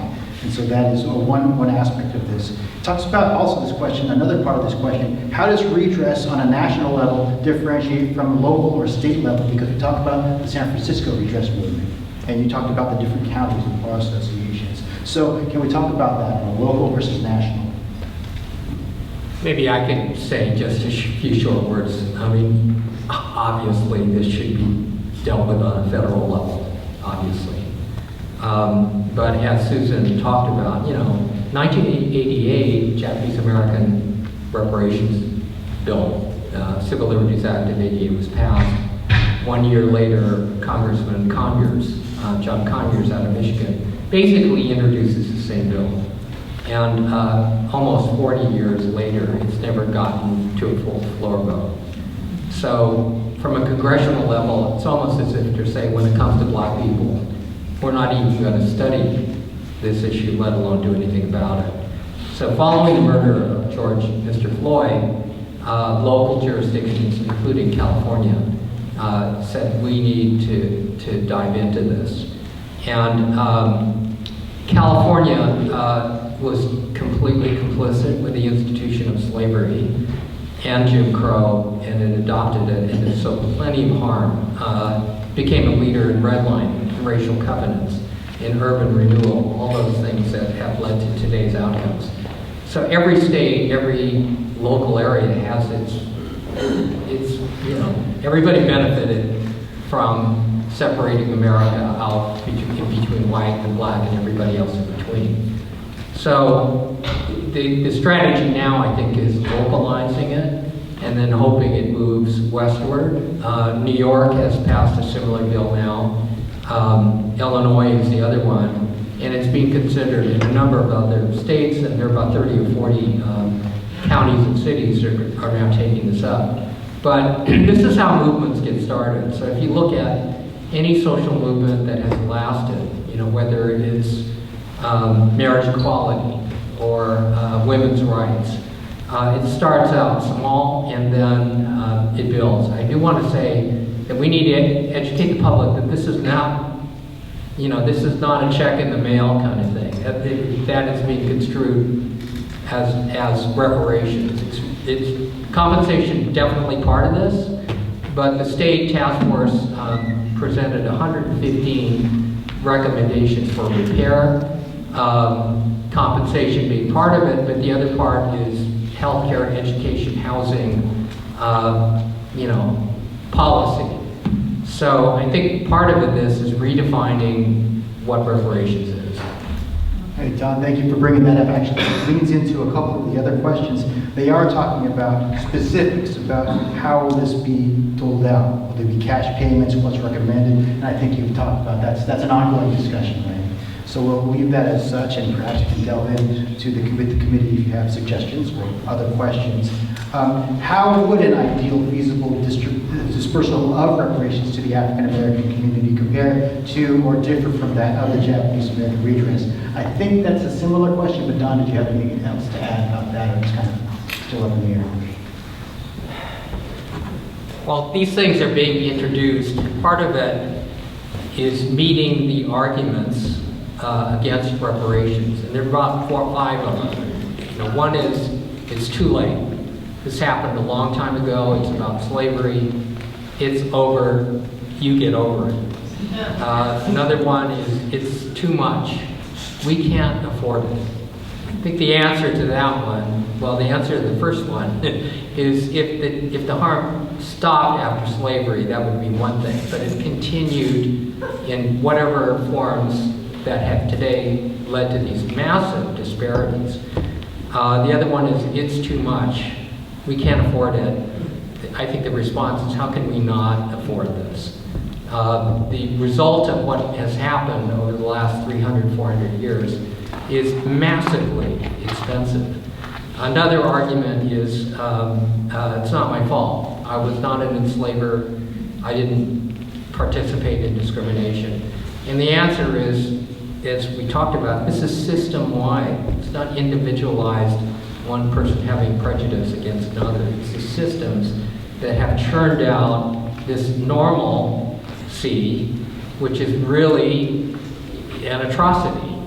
Another argument is, what about this group? What about that group? Unless we can solve for all, we're not going to solve for anybody. That's what that one sort of boils down to. I think there are reasonable arguments to each of these. And to the extent, at least from the state task force, is that we said, here's 115 recommendations. We didn't say compensation is more important than reducing black infant mortality. We said, legislature, here's 115 proposals to start considering, come up with a plan in good economies and bad, spanning years to begin to address this. And so, yes, it's going to be a big lift. There are legislators now looking at this and trying to figure out how it should be done. And so it's not just about compensation. In fact, I'd say 99% of the recommendations have to do with policy. So I'll leave it there, but happy to talk to anyone after this event.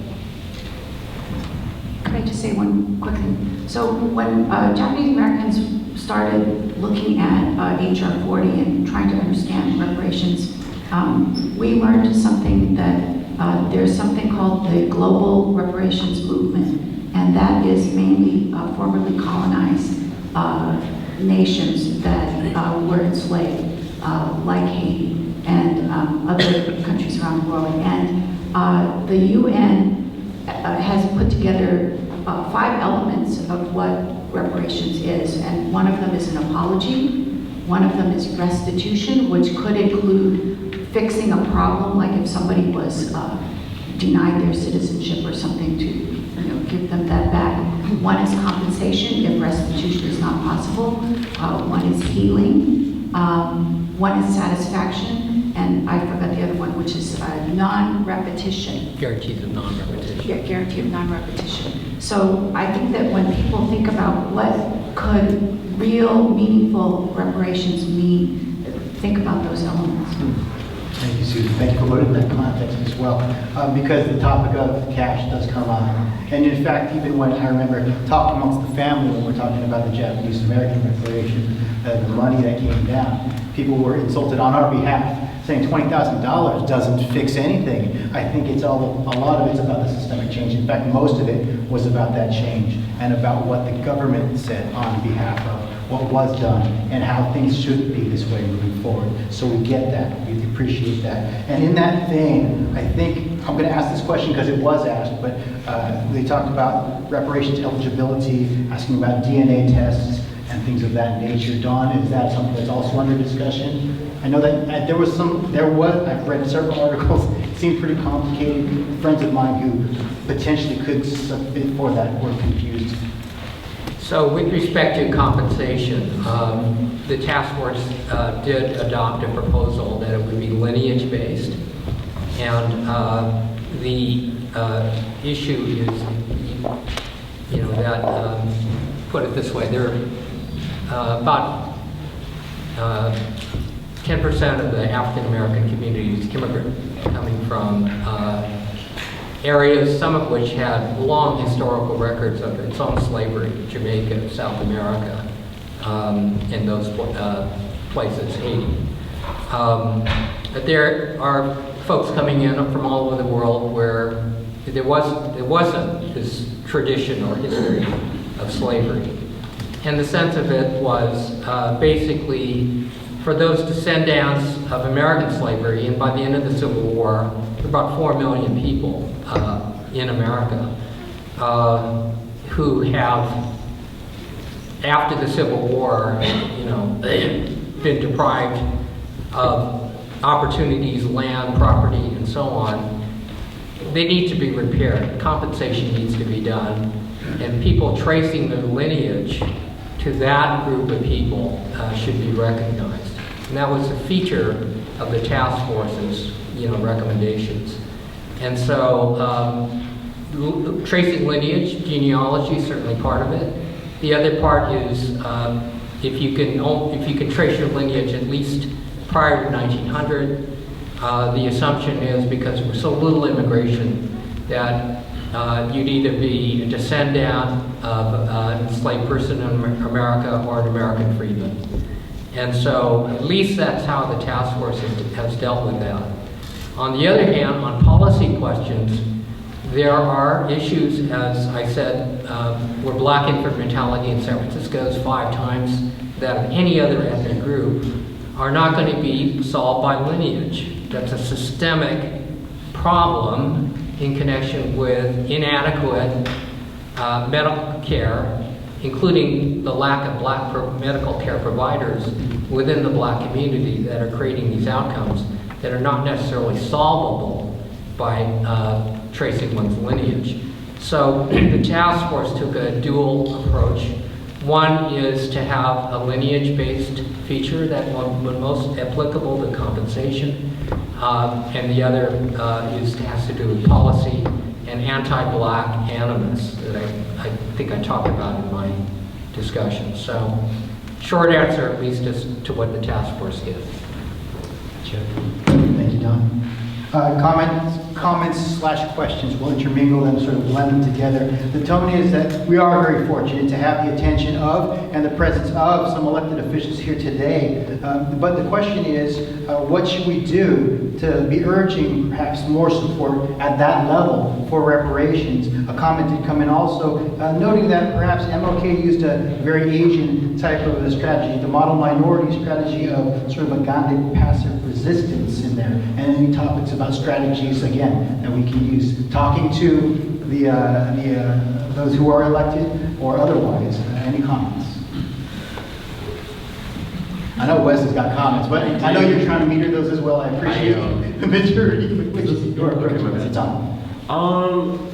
Something that has come up in circles or community with black folks is that, specifically in Santa Clara County or San Jose, we're not like a big voter population for these people running. So it's like, I don't want to say, but you could get away with ignoring it. We're like, we don't have to really cater to you because I could win without you voting for me anyway. And I don't know if that's like going to become strategic everywhere. I hope it doesn't. Don't publicize what I just said.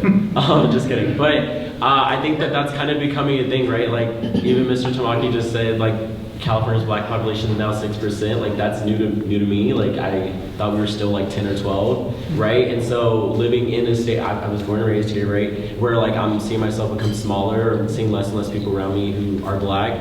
That could become like a real potential issue, like political power. So I think that's like, it's like, yeah, but if people can get away with it, then how do we like respond to that and organize to that? Like, well, you've been ignoring my constituency for however long, or like, oh, we're not gonna talk about reparations because if I do, I'm gonna lose out on more than I'm going to win. So I think that's a concern. Yeah, if anyone has an argument for that, I'd love to hear it, but that's something to think about all the time. Hey, Dr. Aramaline, I saw your reaction about the population, the decline. I know you have lots of facts and figures. Well, let's talk about what this means. Wesley was talking about that, and he had a very real concern because, let's be honest, is my camera crew here? You're not here? Let's talk about the TV station, right? We do the news. We talk about the news. We report the news as it happens, as it affects folks, but we also have a limited amount of time. And so we look at who's impacted and who's watching, just like the constituency, right? So that does play a factor into decisions, very economic decisions. So I understand what you're saying, Wesley. Dr. Aramaline, have you discovered anything? I know you talked about the pain index, but you also have other research that's been done. So, not to complicate things, but it's kind of part of my job, I guess. The difficult thing is you really can't extricate anti-racism at this point from class movement.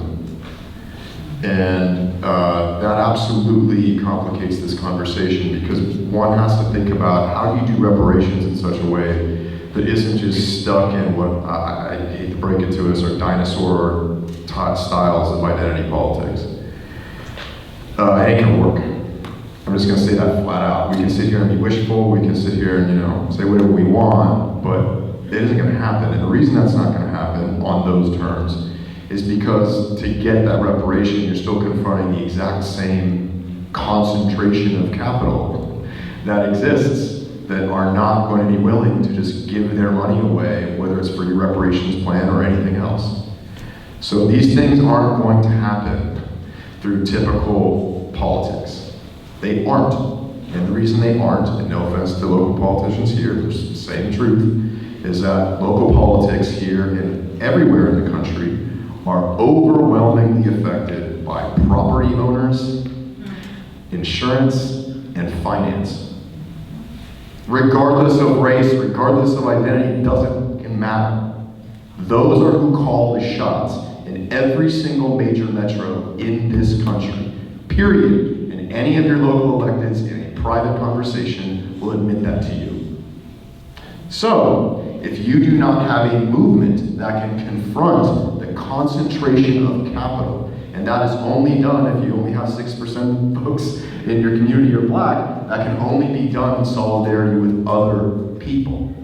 So that's why you hear people like me say things like, reparations will only occur as part of a broader, multiracial class movement that consider multiple questions simultaneously and are willing to confront the actual concentration of wealth and capital in our communities, whether that's local or national. And one of the beauties of our most recent Silicon Valley Pain Index is that it focuses actually on, specifically, the concentration of capital in the Bay Area. And in the Bay Area, there are literally a handful of families, a handful of single households that have more money, more concentrated wealth and capital than over 50% of the entire population here. And to me, it's much more exciting, personally, I won't speak for others, but for me, it's much more exciting to think about how all of the people, all of the working people that I'm around every day are my potential partners in that fight.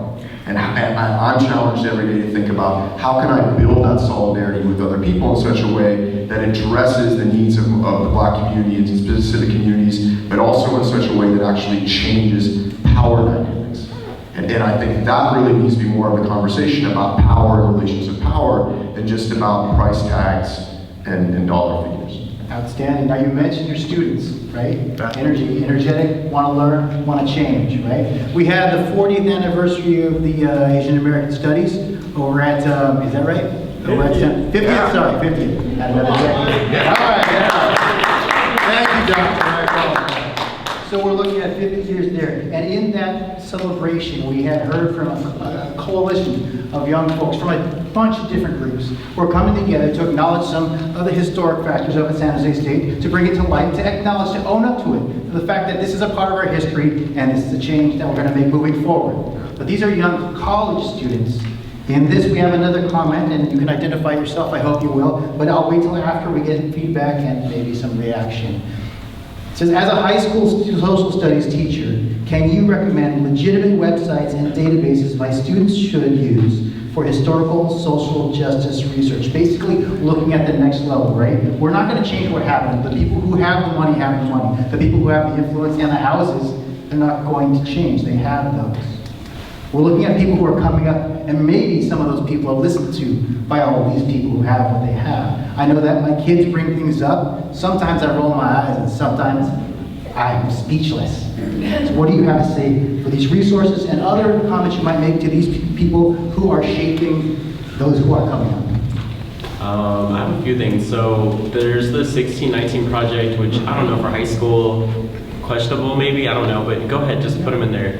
I think they have high school resources for the project. Yeah, they do. They have but you know, they're high school, let them have it. They're gonna go to college, so they can do it. And there's a series on Hulu, so I feel like it's cool because you can literally follow along with that book and the series, and so that may make it more rewarding for the students. And it's weird because some of the stuff that Dr. Nicole Hannah-Jones, I mess up her name all the time. Some of the stuff she's saying is verbatim from the book, so that's cool.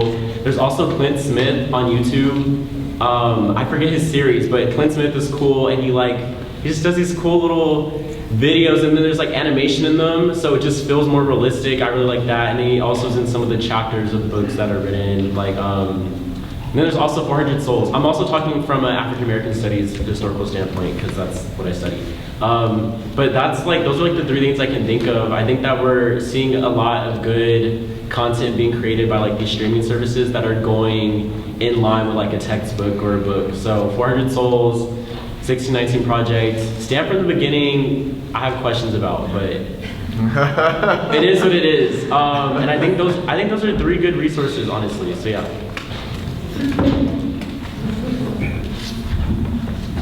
I would just say quickly, there's been, and I think this is for a very good reason, and again, this is going to be a little challenging for high school population, but certainly would be fine for like undergrad, is looking again at W.E. Du Bois's classic work, Black Reconstruction. And the reason that is so important at this time is that study, and most people don't really recognize it as such, but it's actually somewhat of a Marxist analysis, and I mean that in a positive way. And it's a time when W. Du Bois, first of all, does one of the most, is intellectually one of the most celebrated works of all of American history and sociology, and W. Du Bois is clearly one of the greatest scholars internationally of his entire generation. But he asks really important questions in that book that include things like, how in the world did a white planter class convince all these super duper poor white folks and everybody else not to be in solidarity with the newly freed black populations?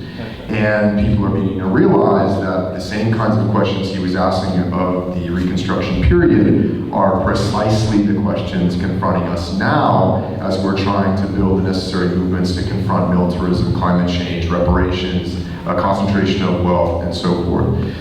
So I think it's great in the classroom when we can look at some of these contemporary kinds of materials like we're just mentioned. Those are all great, I'll co-sign those as well, and make these connections to our history, and make these connections to great scholars and amazing thinkers who have asked these questions over and over again, and it gives us a great deal of perspective, I think. The California Reparations Task Force report. Sorry, I meant to say that. I mean, it's 1,100 pages, or whatever, but it's fine because you can literally download it. It may take a few minutes, and then Control F. I've had to do it, right? Control F. I mean, we may have more to say, but it's a free resource. It's well researched for real. Like, I mean, the references are crazy. There's lots of photos. I mean, there's like, it's legit, and then the students can Control F again, or look at the table of contents, and then it's about the state they live in. They can literally find the city or whatever that they're also in, and probably find evidence or studies or things that happened that were local. But I don't know if you want to say more about it. Really, thank you, Wesley. You see him using his knee under the table?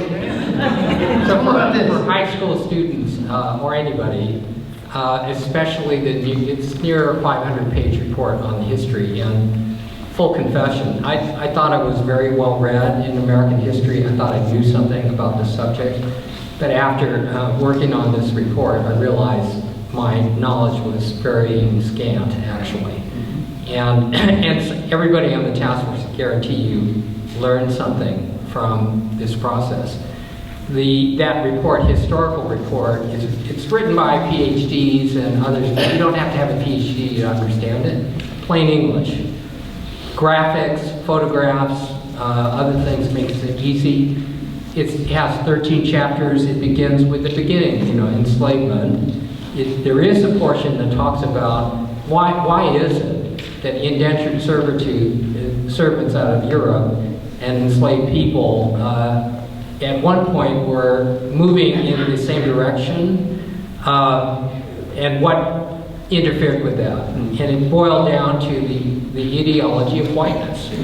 And we're seeing that repeated today, where people will vote against their own interests, including health care, Affordable Care Act, because they don't want to be associated with the black population and others. In other words, they may have nothing except skin color.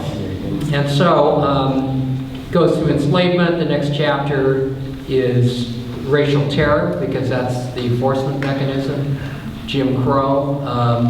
That's followed by next chapter on segregation, because once you segregate housing, everything else follows, whether it's healthcare, housing, education, and so on. And it goes, and each chapter begins with a national landscape and ends with California's role in the harm. In these other states and other cities, they could augment their chapter with their own sad story about what happened in New York, what happened in Georgia, what happened in Texas. So for high school students, it's a great resource, and it's free. And you could, you don't have to download all of it. You could download just excerpts of it. All right, Wesley, I think you said Control F. The find feature? Yeah, for those of you who don't know the keyboard well, Control F helps you find specific words with topics. Digital generation. We're talking about how to find resources. There are also some wonderful find resources in here. We are going to conclude this portion with the panel. Give them a round of applause, please.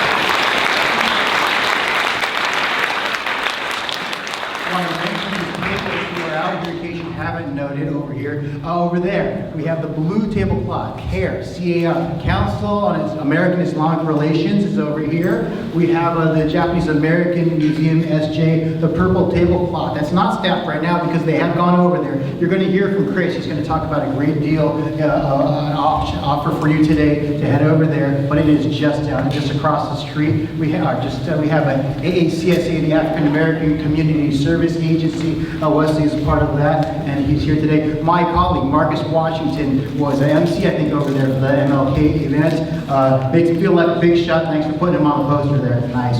He always pulls up that website. I think he's going to make it the background on the TV. We also have the folks here from the Asian Law Alliance who contacted me. Richard Konda called me and asked if I would be a part of this today. I said absolutely, as long as the schedule allows. The schedule did allow. So did all these other folks' schedules, and we thank you and all of you for taking the time to be with us, folks. For attorneys who would like to earn one MCLE credit, I'm reading this because I don't know what this means. Please make sure that you sign in on the special MCLE sign-in sheet. The written materials for the program can be obtained through a link that will be emailed to you. Please complete the feedback form. Make sure to drop off the form at the registration table. We have the certificate of attendance form at the registration table in the rear. It's nice to know that even in graduate schools, you don't shy away from extra credit. We also want to thank the folks here at Wesley Methodist Church. I'll have a few more words for you, but right now, Richard, I think you have something to add here. It's very important. Thank you very much, Mike. First of all, let's give Mike a hand.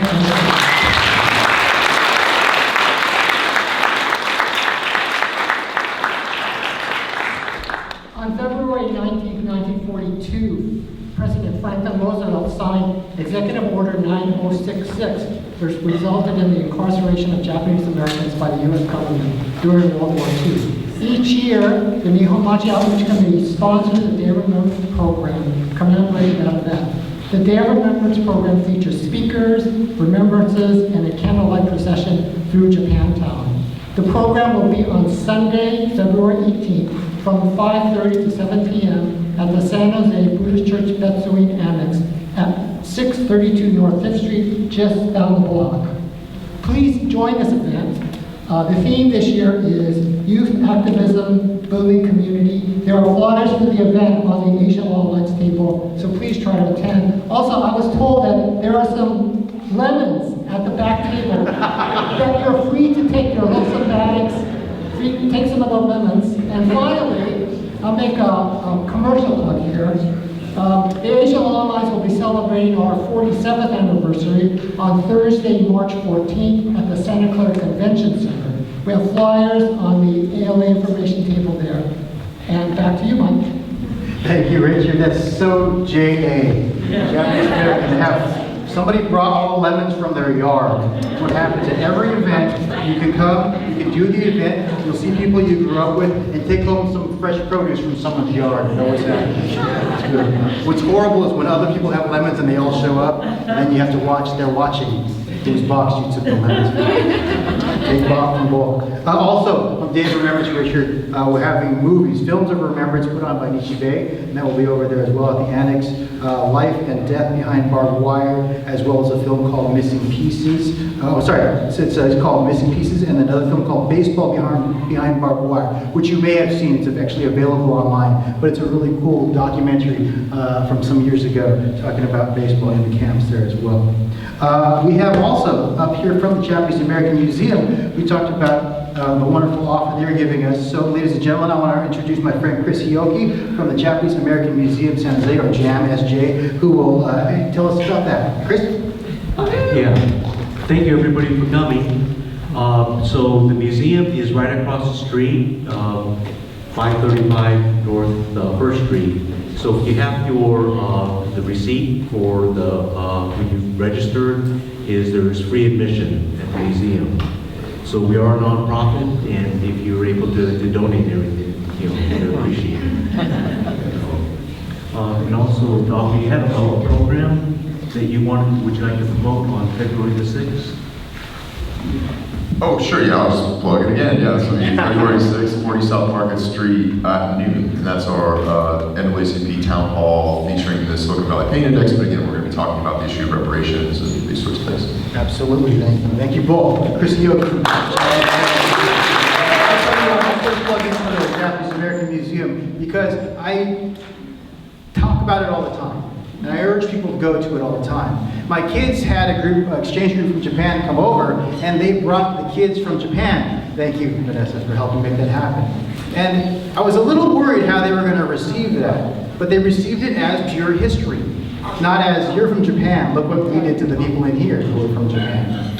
They received it as pure history, but what was really cool was the American students, because they had not seen it before. So you grow up in an area, you learn from the books, but you see things, you feel things, and you experience what it felt like perhaps to live in one of those barracks.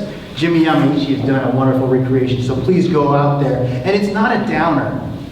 It's not a great time, all the facts in there are facts. But it's a very interesting part of our history, and it helps understand why things that happen in the country, because of the system and the way it's set up, they're allowed to happen. We've got to change it. Don talked about how some of the evidence in the case was fake. And all was omitted. So just a note, you always watch out and you help prevent when things are fake and they're being presented as fact. And you try your best to help eliminate those from propagating throughout the system. That's kind of what Fred Korematsu talked about. And his facts and his teaching material, I believe, is available free online for any teachers who want to teach that in class for any age, and even for yourself, ladies and gentlemen. I want to thank all of our panel members, Wesley Cox, Susan Hayase, and Dr. William Aramaline. Please give them a big round of applause.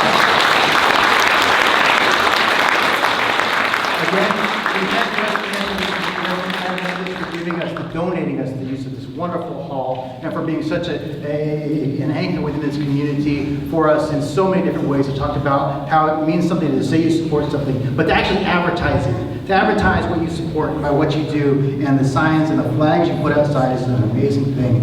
And I want to thank our keynote speaker, Don Tamaki, because I met Don a while back, but I'd known Don's name in legend because of the cases, and the historic case, and the seeing the president sign this and the apology, and what a big deal that was. My parents went to camp, my aunts, my uncles, my grandparents, they all went to camp as well. I call it camp, it sounds a lot better than incarceration.